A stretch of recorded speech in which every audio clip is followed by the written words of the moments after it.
अगर मैं आपसे पूछूं, आपको दुख होता है या आपके मन को? शायद आप कहेंगे, मुझे दुख होता है। लेकिन अष्टावक्र गीता कहती है, ये सबसे बड़ा भ्रम है। नमस्कार मित्रों, आज के इस वीडियो में हम एक बहुत गहरा रहस्य समझने वाले हैं। दुख असल में किसे होता है, आत्मा को या केवल मन को? सबसे पहले दुख की सच्चाई समझिए। हम सब कहते हैं, मुझे गुस्सा आ गया, मुझे डर लग रहा है, मैं दुखी हूं। लेकिन वेदांत कहता है, ये सब मन की अवस्थाएं हैं, आत्मा की नहीं। मन क्या है? मन केवल विचारों का एक प्रवाह है। आज खुश, कल दुखी, अभी शांत, थोड़ी देर में बेचैन। मन हर पल बदलता रहता है। और आत्मा क्या है? आत्मा न बदलती है, न दुखी होती है, न परेशान होती है। आत्मा केवल देखने वाली चेतना है, साक्षी। एक गहरा उदाहरण, मान लीजिए आप आसमान को देख रहे हैं। उसमें बादल आते हैं, जाते हैं, कभी धूप, कभी अंधेरा। लेकिन क्या आकाश पर असर पड़ता है? नहीं। उसी तरह विचार आते हैं, भावनाएं आती हैं, दुख आता है, लेकिन आत्मा पर कोई असर नहीं पड़ता। असली समस्या कहाँ शुरू होती है? समस्या तब शुरू होती है जब हम मन की आवाज को अपनी आवाज मान लेते हैं। मन कहता है, मेरे साथ गलत हुआ, मैं परेशान हूं, मुझे दुख है। और हम तुरंत मान लेते हैं, हाँ, यही मैं हूं। यही अज्ञान है। अष्टावक्र गीता क्या सिखाती है? अष्टावक्र जी राजा जनक से कहते हैं, तुम शरीर नहीं हो, तुम मन नहीं हो, तुम विचार नहीं हो, तुम केवल शुद्ध चेतना हो।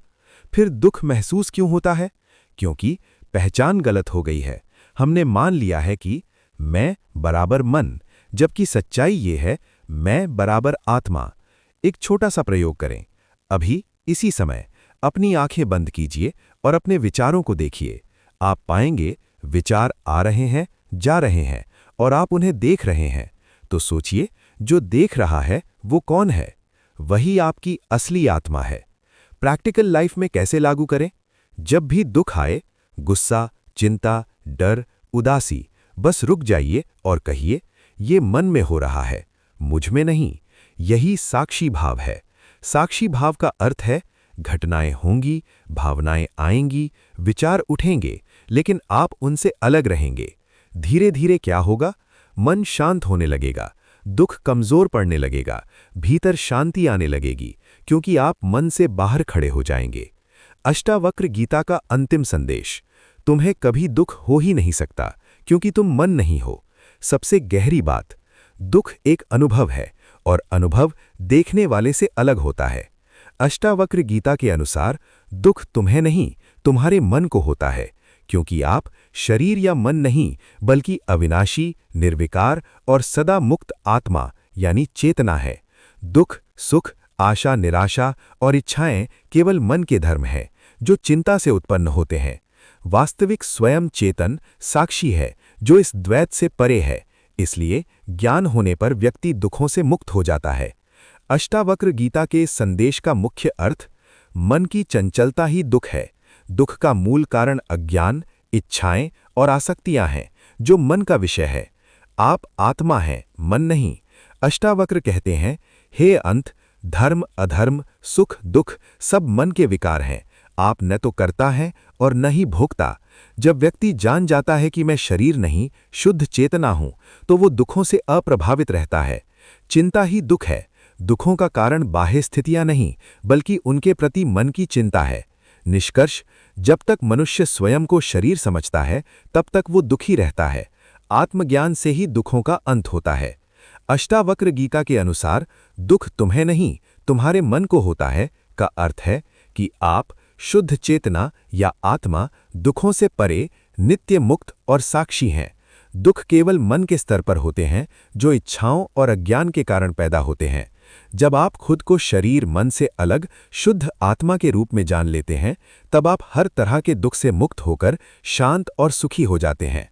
इस दार्शनिक संदेश के मुख्य बिंदु, आप आत्मा हैं, मन नहीं। सुख और दुख मन के विकार हैं, आपकी प्रकृति नहीं। दुख का कारण अज्ञान, ये सोचना कि मैं शरीर हूं, ही सारे दुखों की जड़ है। इच्छाओं का अंत ही सुख है। इच्छाएं और कामनाएं ही दुख लाती हैं। साक्षी भाव, ऑब्जर्वर, जैसे दर्पण में प्रतिबिंब बदलते हैं पर दर्पण नहीं, वैसे ही आप साक्षी हैं, मन के सुख दुख के भोक्ता नहीं। अष्टावक्र कहते हैं कि जो व्यक्ति स्वयं को नित्य मुक्त और निर्विकार मानता है वो मन के दुखों से प्रभावित नहीं होता। धर्म अधर्म एवं सुख दुख केवल मन से ही संबंध है, तुमसे नहीं। तू न तो करता है और न ही भोगता, तू स्वरूपतः नित्य मुक्त ही है। सुख दुख धर्म अधर्म पुण्य पाप ये सब मन के भाव हैं, उस विभु आत्मा के नहीं। तू मन भी नहीं है, ये भाव भी तू नहीं है, तू विश्व साक्षी है। मुक्ते वासी सर्वदा, ऐसा नहीं कि तू कल मुक्त होगा अथवा परसों मुक्त होगा। मदालसा अपने बच्चों को उपदेश देती थीं, न कर्तारसी न भोक्तारसी, शुद्धोसी बुद्धोसी निरंजनो नारायणोसी। जो मूढ़ अपने को बंधन में मानता है वो बंध जाता है और जो अपने को मुक्त मानता है वो मुक्त हो जाता है। अष्टावक्र जी बहुत ऊंची बात कह रहे हैं। कुछ करना नहीं है, केवल जानना है। कोई मजदूरी करने की जरूरत नहीं है, चित्त की विश्रांति पानी है। जहां जहां मन जाता है उसको देखो। जितना अधिक तुम शांत बैठ सको उतना तुम महान होते जाओगे। कीर्तन करते करते देहाध्यास को भूलना है। जप करते करते इधर उधर की बातों को भूलना है। जब इधर उधर की बातें भूल गए तो जप भी भूल जाएं तो कोई हर्ज नहीं। शांत भव सुखी भव। सच पूछो तो परमात्मा किसी वर्ण के नहीं है, लेकिन उन परमात्मा की व्यापकता दिखाने के लिए नील वर्ण की कल्पना की गई है। तो ऐसे ही तुम्हारा आत्मा किसी वर्ण का नहीं, किसी आश्रम का नहीं, लेकिन जिस शरीर में आता है उस वर्ण का लगता है, जिस आश्रम में आता है स्वयं उस आश्रम का मानने लगता है। ऐसा मानते मानते सुखी दुखी होता है और जन्मता मरता है। शरीर को जिंदा रखने के लिए पानी की, हवा की, रोटी की जरूरत है, लेकिन सुखी होने के लिए किसी वस्तु की जरूरत नहीं। और मजे की बात यह है कि बिना वस्तु के कोई सुखी दिखता ही नहीं। जब आती है कोई वस्तु तो सुख से हर्षित होता है, किंतु वास्तव में वस्तुओं से सुख नहीं मिलता है, उनसे तो केवल बेवकूफी बढ़ती जाती है। जब चित्त अंतर्मुख होता है तब शांति मिलती है। जो एक बार परमात्मा के सुख की झलक मिल जाती है उसके बाद फिर जगत के पदार्थ आकर्षित नहीं कर सकते। एक बार तुमको सम्राट पद मिल जाए, एक बार तुम खीर खा लो तो भिखारिन के टुकड़े तुम्हें आकर्षित नहीं करेंगे। एक बार तुम सम्राट बन जाओ तो फिर चपरासी की नौकरी तुम्हें आकर्षित नहीं करेगी। ऐसे ही मन को एक बार परमात्मा का सुख मिल जाए तो फिर मन तुम्हें धोखा नहीं देगा। मन का स्वभाव है कि जिससे उसको सुख की झलक मिल जाती है उसी का चिंतन करता है, उसी के पीछे तुमको दौड़ाता है। तो जगत में जो सुख की झलकें मिलती हैं वे अज्ञानवश इंद्रियों के द्वारा मिलती हैं। इसलिए अज्ञानवश बेचारे जीव क्षणिक सुख के पीछे भाग जाते हैं। तो याद रखिए, दुख तुम्हें नहीं सिर्फ तुम्हारे मन को होता है। जिस दिन ये अनुभव हो गया उसी दिन असली मुक्ति शुरू हो जाएगी। अगर इस वीडियो ने आपकी सोच में थोड़ा भी प्रकाश दिया हो तो वीडियो को लाइक करें, चैनल को सब्सक्राइब करें, कमेंट में लिखें, मैं मन नहीं साक्षी आत्मा हूं। धन्यवाद।